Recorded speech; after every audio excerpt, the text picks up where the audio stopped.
Awit, Kabanata 75.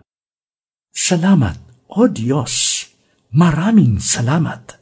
Sa iyong pangalan kami tumatawag upang gunitain sa lahat ng oras ang mga gawa mo na kahanga-hanga.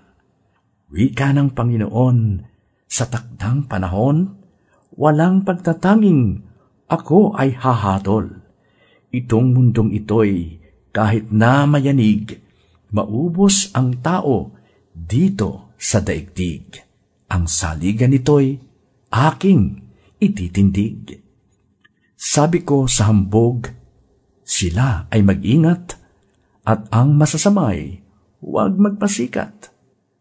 Ang pagmamalaki dapat naiwasan, kung magsasalita'y gawing malumanay. Hindi sa silangan, hindi sa kanluran, hindi rin sa timog o sa hilagaman, magmumula hatol na inaasahan. Tanging Diyos lamang ang siyang hahatol sa mapapahamak o sa magtatagumpay.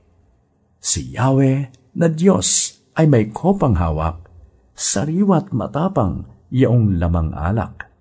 Ipauubayan niyang ito'y tunggain ng taong masama hanggang sa ubusin. Subalit ako ay laging magagalak, ang Diyos ni Jacob aking itataas.